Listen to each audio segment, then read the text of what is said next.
નમસ્કાર વિદ્યાર્થી મિત્રો, આજે આપણે ધોરણ 11માં વિષય સમાજશાસ્ત્ર જેનો પાઠ 6 છે તેમાં જોઈએ.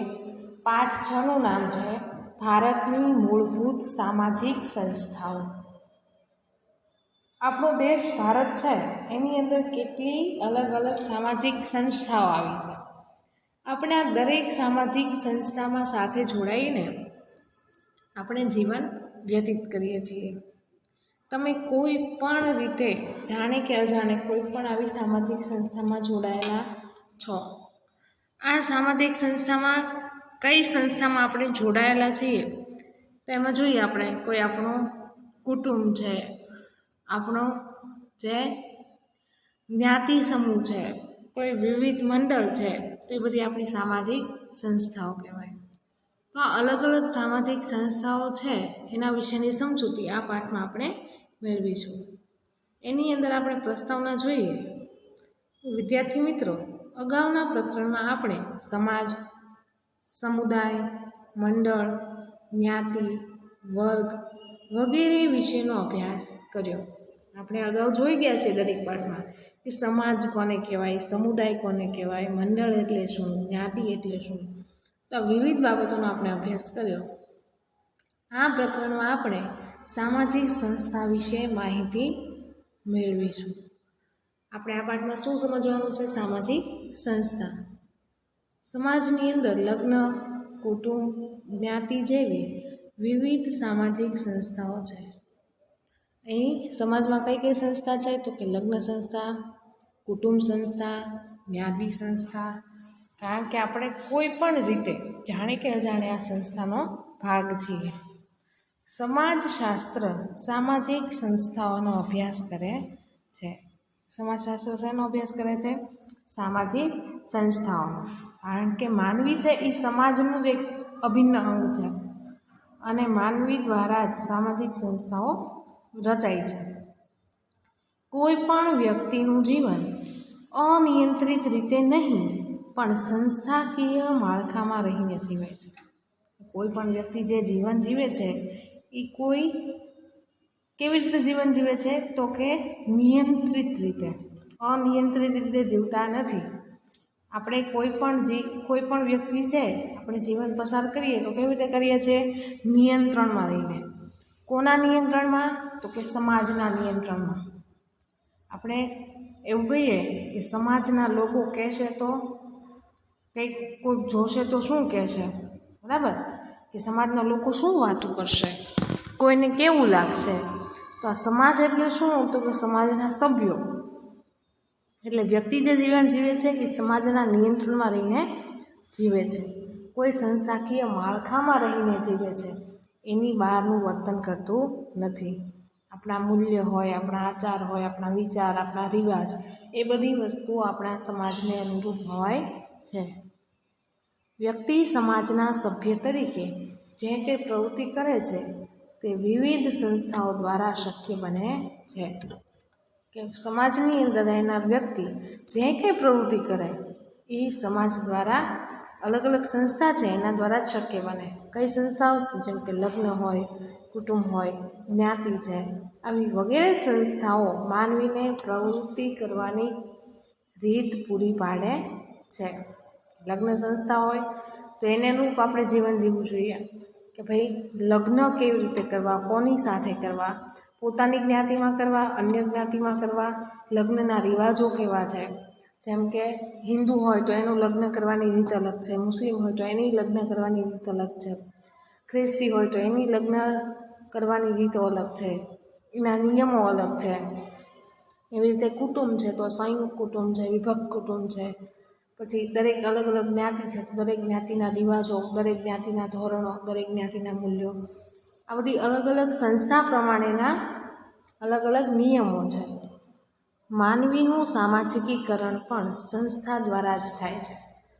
સામાજિકીકરણ એટલે શું? આપણે અગાઉના પાઠમાં શીખી ગયા. માનવીનું જે કંઈ સામાજિકીકરણ થાય છે એ આવી બધી સંસ્થા દ્વારા થતું હોય. કઈ સંસ્થા? તો કે લગ્ન, કુટુંબ, જ્ઞાતિ વગેરે. સામાજિક સંસ્થાઓ સમાજ રચનાનો પાયો છે. અને વ્યક્તિ અને સમાજની અનેકવિધ જરૂરિયાત સંતોષવાના પ્રયત્નમાંથી સંસ્થાઓનો ઉદ્ભવ થાય છે. હવે અલગ અલગ સામાજિક સંસ્થા છે એમાંથી જ કોઈ પણ બાબતો છે, વ્યક્તિની જે જરૂરિયાતો છે એ સંતોષવાનો ઉદ્ભવ થાય છે. તેથી તેનું સાતત્ય ટકી રહ્યું છે. કોનું સાતત્ય ટકી રહ્યું છે? તો કે સમાજનું, સામાજિક સંસ્થાઓનું સાતત્ય ટકી રહેવું એટલે એ સતતપણું એનામાં હોવું. જો કે સમય અનુસાર તેની રચના અને કાર્ય અને તેના સ્વરૂપમાં પરિવર્તન આવ્યું છે. આપણે એ જે કંઈ પરિવર્તન આવ્યું છે હવે એના આગળના જોશું. એમાં સૌથી પહેલું જોઈએ સામાજિક સંસ્થા. સામાજિક સંસ્થાની વાત કરીએ છીએ તો આ સામાજિક સંસ્થા કોને કહેવાય એના વિશે સમજીએ. તો સામાજિક સંસ્થા, સામાજિક સંસ્થાની વ્યાખ્યા જોઈએ તો સામાજિક સંસ્થા એક પ્રસ્થાપિત કાર્યપ્રણાલી છે જે સમાજમાં લોકોની પરસ્પર ભૂમિકાઓ અને વર્તન કરવાની રીત નક્કી કરી આપે છે કે વ્યક્તિએ કઈ પ્રકારનું વર્તન કરવું જોઈએ, પોતાની સમાજની અંદર ભૂમિકા શું છે, આ દરેક બાબતો સામાજિક સંસ્થા દ્વારા નક્કી થાય છે. આવી વર્તન રીતો લોકોની જરૂરિયાત સંતોષવામાં મદદરૂપ બને છે. તેથી જ મેકાઇવર અને પેજ સામાજિક સંસ્થાને સમૂહ પ્રવૃત્તિની પ્રસ્થાપિત કાર્યપ્રણાલી તરીકે ઓળખાવે છે. વિદ્યાર્થી મિત્રો, તમને એવું પૂછાય કે કયા સમાજશાસ્ત્રીઓ સામાજિક સંસ્થાને સમૂહ પ્રવૃત્તિની પ્રસ્થાપિત કાર્યપ્રણાલી તરીકે ઓળખાવે છે? એના જવાબમાં આવશે મેકાઇવર અને પેજ. એ જ રીતે જોન્સન છે એ સંસ્થાને અમુક વિશિષ્ટ પ્રકારના સામાજિક સંબંધોને લાગુ પડતી ધોરણાત્મક ઢબ તરીકે ઓળખાવે છે. જોન્સન નામના જે સમાજશાસ્ત્રી છે એ સામાજિક સંસ્થાને બીજા કયા નામથી ઓળખાવે છે? તો અમુક વિશિષ્ટ પ્રકારના સામાજિક સંબંધોને લાગુ પડતી ધોરણાત્મક ઢબ. આમ ઉપયુક્ત વ્યાખ્યાના આધારે કહી શકાય કે સંસ્થા ચોક્કસ કાર્યપ્રણાલી છે અને તે કાર્યપ્રણાલીઓ લોકરીતિ, લોકનીતિ, સામાજિક ધોરણો દ્વારા પ્રસ્થાપિત થયેલ હોય છે. તેથી જ સર્વસ્વીકૃત હોય અને તેના દ્વારા લોકોની જરૂરિયાતનો સંતોષ શક્ય બને છે. કે લોકોની જે જરૂરિયાતો છે એ આવી સામાજિક સંસ્થાઓ દ્વારા પૂરી થાય છે. કે આ કાર્યપ્રણાલી કેવી છે? લોકરીતિવાળી, લોકનીતિ અને સમાજના જે ચોક્કસ ધોરણો છે, જે નિયમો છે એને અનુરૂપ ચાલતી હોય છે. કારણ કે તમે જોયું હશે કે આપણે લગ્ન કરીએ તો લગ્નના પણ ચોક્કસ રિવાજ હોય, આપણી જ્ઞાતિ છે તો જ્ઞાતિના પણ ચોક્કસ નિયમો હોય. તો દરેક જે સામાજિક સંસ્થા છે એ પોતાના અલગ અલગ ધોરણો અનુરૂપ કામ કરે છે. આ સામાજિક સંસ્થાના લક્ષણો છે એમાં જોઈએ કે પ્રત્યેક સંસ્થાને તેની ખાસ વિશિષ્ટતાઓ છે. તેમ છતાં બધી જ સામાજિક સંસ્થાઓ અમુક સર્વસામાન્ય લાક્ષણિકતા ધરાવે છે. આ સામાજિક સંસ્થાના લક્ષણો છે તેની અલગ અલગ લાક્ષણિકતા આપણે ક્રમમાં જોઈએ. એમાં પહેલું છે વલણ અને વર્તનની ઢબ. સામાજિક સંસ્થા કેવી હોય? તો કે ચોક્કસ વલણ અને વર્તનની ઢબ મુજબની. સંસ્થા છે એ વ્યક્તિના લક્ષણ અને વર્તનની ઢબને વ્યક્ત કરે છે. દાખલા તરીકે કુટુંબમાં પરસ્પર પ્રેમ, વફાદારી, માનની લાગણી અને જવાબદારીનું વલણ વ્યક્ત થાય છે. કુટુંબ સંસ્થા છે તો કુટુંબની અંદર પણ આપણા કુટુંબના ચોક્કસ નિયમો હોય છે, ચોક્કસ વલણો હોય છે અને આપણે જે કંઈ વર્તન કરીએ છીએ કુટુંબના સભ્યોને ગમે એવું વર્તન કરીએ છીએ. શા માટે? તો કે ભાઈ આપણને આ બધી વસ્તુઓ આપણને સામાજિકીકરણ દ્વારા નાનપણથી જ શીખવેલી હોય. તમે તમારા મા બાપ વિશે ક્યારેય કોઈ દિવસ ખરાબ બોલો છો? એનાથી આપણે ઝઘડો કરીએ છીએ? નહીં ને. શા માટે? તો કે આપણા કુટુંબના નિયમ છે, આપણા કુટુંબનું એવું વલણ છે, એવું વર્તન છે, આપણને એવી રીત શીખવી છે કે આપણે એવું કરાય નહીં. કુટુંબમાં કેમ રહેવું જોઈએ? કે પ્રેમથી, વફાદારીથી, એકબીજાને માન આપીને, કુટુંબની જવાબદારીનું ભાન રાખીને. તો આ બધી વસ્તુઓ આપણને કુટુંબ સંસ્થામાં શીખવા મળે છે. આ વલણ અનુસાર કુટુંબના સભ્યોની પારસ્પરિક વર્તનની ઢબ રચાય છે. ઢબ એટલે કે રીત. આનાથી શું થાય છે? તો કે કુટુંબના જે કોઈ સભ્યો છે એની પરસ્પર વર્તનની ઢબ એ રચાય છે અને એના લીધે કુટુંબના સભ્યો એકબીજા સાથે પ્રેમથી અને સહકારથી જીવન પસાર કરે છે. ત્યારબાદ બીજું સામાજિક સંસ્થાનું લક્ષણ છે સાંસ્કૃતિક પ્રતીકો. સાંસ્કૃતિક પ્રતીકો એટલે કે આપણી જે સંસ્કૃતિ છે એને અનુરૂપ ચિહ્ન અથવા સંકેતો અથવા પ્રતીકો. એમાં જોઈએ કે સંસ્થાને અમુક વિશિષ્ટ સાંસ્કૃતિક પ્રતીકો હોય. કોઈ પણ સંસ્થા હોય તો એના અલગ અલગ સાંસ્કૃતિક પ્રતીકો હોય જે સંસ્થાની ઓળખ પૂરી પાડે છે. દાખલા તરીકે રાષ્ટ્રગીત અને રાષ્ટ્રધ્વજ એ રાજકીય સંસ્થાનું પ્રતીક છે. ભારત દેશ છે તો ભારતનો રાષ્ટ્રધ્વજ છે તમને ખબર છે કે કેસરી, સફેદ અને લીલા રંગનો છે, વચ્ચે અશોક ચક્ર છે. તો આ રાષ્ટ્રધ્વજ છે એ શું છે? રાજકીય સંસ્થાનું પ્રતીક. જે આપણું રાષ્ટ્રીય ગીત છે જન ગણ મન, તો એ આપણી રાજકીય સંસ્થાનું પ્રતીક છે. એવી જ રીતે તમે જુઓ છો કે ઓમ હોય અથવા સ્વસ્તિક એટલે કે સાથિયાનું પ્રતીક હોય તો હિન્દુ ધર્મનું પ્રતીક છે, ધાર્મિક પ્રતીક. પછી મુસ્લિમ ધર્મનું છે તો એનું પણ અલગ અલગ પ્રતીક હોય. તો દરેક જે સંસ્થા છે એને પોતાના આવા સાંસ્કૃતિક પ્રતીકો હોય. એ એક એનું બીજું લક્ષણ છે. ત્યારબાદ ત્રીજું લક્ષણ છે સાધન અને સગવડ. દરેક સંસ્થા હોય એની અંદર સાધન હોય અને પૂરતી સગવડ હોવી જોઈએ. કે સંસ્થા તેના કાર્ય કરવા માટે ખાસ સાધન અને સગવડો ધરાવે છે જેને સંસ્થાના ઉપયોગના પાયા પર રચાયેલ સાંસ્કૃતિક લક્ષણ તરીકે ઓળખાવી શકાય. દાખલા તરીકે કુટુંબ માટે ઘર અને ધર્મ માટે મંદિર. આપણે ચોક્કસ સાધન અને સગવડ છે ને કે તમારે તમારું જરૂરિયાતો પૂરી કરવી છે, તમારે આરામ કરવો છે, તમારે જમવું છે, તમારે સૂવું છે, તો પોતાના અંગત સુખ સગવડ માટે આપણે ઘરની વ્યવસ્થા છે સમાજની અંદર, તો આ પણ એક સામાજિક સંસ્થાનો ભાગ જ છે. કારણ કે તમારે કુટુંબ છે એને મળવું હોય, કુટુંબના સભ્યો સાથે જીવન પસાર કરવું હોય તો તમારે ઘરે રહેવું પડે. અને તમારે કોઈ ધાર્મિક પ્રવૃત્તિ કરવી છે, ઈશ્વર સાથે કોઈ આધ્યાત્મિક બાબત સાથે જોડાવવું છે તો આપણે ક્યાં જઈએ છીએ? મંદિર. તો જે દરેક ભણવું હોય તો આપણે ક્યાં જઈએ છીએ? શાળામાં અથવા તો કોલેજમાં. તો આવી રીતે સામાજિક સંસ્થા છે એની અંદર અલગ અલગ સાધન અને સગવડ હોય છે કે વ્યક્તિએ પોતાની જે જરૂરિયાત પૂરી કરવી હોય એના માટે એને અનુરૂપ એને સાધન અને સગવડ મળે છે. ચોથું લક્ષણ છે વર્તનના ધોરણો. સંસ્થા લોકરીતિઓ, લોકનીતિઓ અને કાયદાનો સંકુલ છે. વિશિષ્ટ પ્રકારના સામાજિક સંબંધોને લાગુ પડતા વર્તન અને ભૂમિકાને માર્ગદર્શન આપતા ધોરણોની વ્યવસ્થા છે. દાખલા તરીકે કુટુંબમાં પતિ પત્ની અને સંતાનોના પારસ્પરિક સંબંધો અને ભૂમિકા નક્કી કરતા ધોરણો જોવા મળે છે. કુટુંબની અંદર તમે જુઓ કે અલગ અલગ વ્યક્તિ જે છે એ અલગ અલગ કાર્ય કરતા હોય, વર્તનના ધોરણો નક્કી કરેલા હોય. કુટુંબની અંદર પતિ પત્ની હોય અને સંતાનો છે તો એ લોકો વચ્ચેના સંબંધો ગાઢ હોય, ઉષ્માવાળા હોય. જેમ કે માતા પિતા હોય તો એ લોકોએ એના બાળકોનું ભરણ પોષણ કરવાનું છે. પત્ની તરીકેની ભૂમિકા હોય તો એને ઘરના કામકાજમાં ધ્યાન આપવાનું છે. પતિ તરીકેની ભૂમિકા હોય તો એને પૈસા કમાવામાં ધ્યાન આપવાનું છે. તો આ સંસ્થા છે એને અનુરૂપ દરેક વ્યક્તિની દરજ્જો પ્રમાણે એની ભૂમિકા નક્કી થઈ હોય અને તે પ્રમાણે વ્યક્તિએ વર્તન કરવાનું હોય છે. પાંચમું છે વિચારસરણી. વિચારસરણી એ વિચારો, માન્યતાઓ અને ધોરણોનો સમૂહ એટલે કે સંકુલ છે. ધોરણો વ્યક્તિને કઈ રીતે વર્તવું અને કઈ રીતે ન વર્તવું તે દર્શાવે છે, જ્યારે વિચારસરણી છે એ વ્યક્તિને તેમ શા માટે વર્તવું તે દર્શાવે છે અને તેના વર્તનને સમર્થન આપે છે. એ શું કીધું છે કે વિચારસરણી છે એ અલગ અલગ વ્યક્તિના અલગ અલગ વિચારો, અલગ અલગ માન્યતાઓ, અલગ અલગ ધોરણો એ દરેક બાબતોને શીખવે છે. આપણને સમાજની અંદર ધોરણો શું શીખવે છે તો કે વ્યક્તિએ કેવું વર્તન કરવું જોઈએ.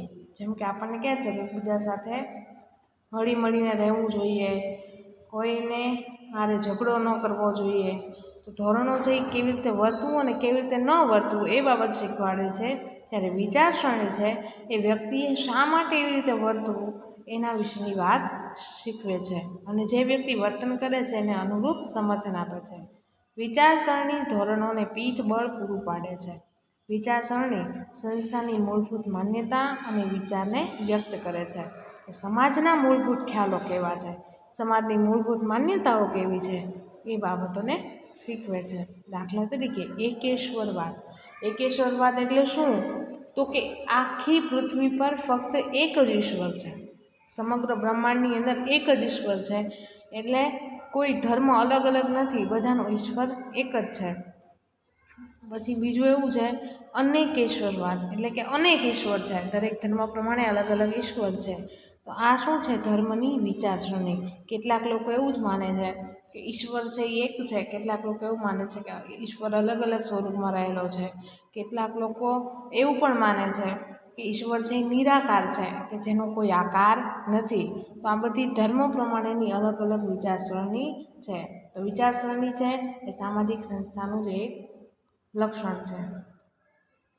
ત્યારબાદ આવે છે કુટુંબ સંસ્થા. કુટુંબ સંસ્થામાં જોઈએ કુટુંબનો અર્થ. કુટુંબ એ સાર્વત્રિક સામાજિક સંસ્થા છે. જો કે અલગ અલગ સમયે અને અલગ અલગ સમાજોમાં કુટુંબનું સ્વરૂપ, એની રચના, એના કાર્યમાં તફાવત હોય છે. મેકાઈવરના મતે કુટુંબ એ સ્પષ્ટ અને લાંબા ગાળા સુધી ટકી રહે તેવા જાતીય સંબંધો પર રચાયેલું જૂથ છે. કુટુંબ કેવું જૂથ છે? તો કે સાર્વત્રિક. સાર્વત્રિક શા માટે? તો કે સર્વત્ર જગ્યાએ છે. ભલે વિભક્ત કુટુંબ હોય કે સંયુક્ત કુટુંબ હોય, પરંતુ કુટુંબ છે એ દરેક જગ્યાએ જોવા મળશે, દરેક દેશમાં જોવા મળશે.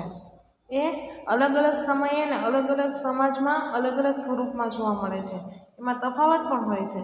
મેકાઈવર નામના સમાજશાસ્ત્રી શું કહે છે કે કુટુંબ એ સ્પષ્ટ અને લાંબા ગાળા સુધી, આ એવું નથી કે આજે કુટુંબ બન્યું અને કાલે તૂટી ગયું. એ કેવું છે? લાંબા ગાળા સુધી ટકી રહે એવા જાતીય સંબંધો પર રચાયેલું જૂથ છે, અને તેના દ્વારા જ બાળકોનું પ્રજનન અને ઉછેર શક્ય બને છે. કારણ કે કુટુંબ છે એની અંદર બાળકો છે એનો જન્મ થાય છે અને ઉછેર થાય છે. કુટુંબની મુખ્ય બાબત એ છે કે આ જૂથ લગ્ન, લોહી અથવા દત્તકના સંબંધો દ્વારા અસ્તિત્વમાં આવે છે. કુટુંબની અંદર બાળકો છે એ કાં તો માતા પિતા દ્વારા, એટલે કે લગ્ન સંબંધથી જોડાયેલા પતિ પત્ની દ્વારા જન્મ પામેલા હોય, લોહીના સંબંધોથી જોડાયેલા હોય, અને અથવા તો બાળકો છે એને દત્તક લીધેલા હોય. તો એવા બધા સંબંધોથી કુટુંબ છે એ બનેલું હોય. અકબરના મતે કુટુંબ એ બાળકોવાળા કે બાળકો વગરના પતિ પત્નીનું બનેલું અમુક અંશે લાંબા ગાળાનું જૂથ છે. અકબર નામના સમાજશાસ્ત્રી છે એ શું કહે છે? કુટુંબ શું છે એની વ્યાખ્યા છે વિદ્યાર્થી મિત્રો ખાસ યાદ રાખજો. તમને વિભાગ બીમાં પૂછાય છે કે કુટુંબ એટલે શું, સમજાવો. તો તમારે આ લખવું પડે કે કુટુંબ એ બાળકોવાળા કે બાળકો વગરના પતિ પત્નીનું બનેલું અમુક અંશે લાંબા ગાળાનું જૂથ છે. કારણ કે કેટલાક કુટુંબની અંદર બાળકો હોય છે, કેટલાક કુટુંબની અંદર બાળકો નથી હોતા. તો બાળકો નથી હોતા અને પતિ પત્ની હોય તો એનો મતલબ એવો નથી કે કુટુંબ નથી. એટલે આ પતિ પત્નીના સંબંધોનું બાળકોવાળું કે બાળકો વગરનું લાંબા ગાળાનું જૂથ છે. કારણ કે કુટુંબ છે એ ફક્ત થોડા સમય માટે હોતું નથી. કિંગ્સલે ડેવિસ નામના સમાજશાસ્ત્રી જણાવે છે કે કુટુંબ એક એવું સામાજિક જૂથ છે કે જેના સભ્યો પ્રજનન પ્રક્રિયા દ્વારા એકબીજા સાથે જોડાયેલા રહે છે. કુટુંબ છે એ કેવું જૂથ છે? સામાજિક જૂથ. કારણ કે કુટુંબ છે એ સમાજનો જ એક ભાગ છે, અને આ જે સમાજના સભ્યો છે, એટલે કે કુટુંબના જે કોઈ સભ્ય છે એ શેના દ્વારા જોડાયેલા છે? તો કે પ્રજનન પ્રક્રિયા દ્વારા. પ્રજનન એટલે કે જન્મની પ્રક્રિયા સાથે. શા માટે?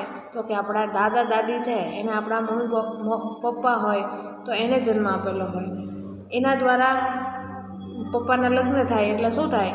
તો કે માતા પિતા દ્વારા બાળકને જન્મ આપે, એટલે કે એના જે પુત્ર છે કે પુત્રી હોય એ આવે.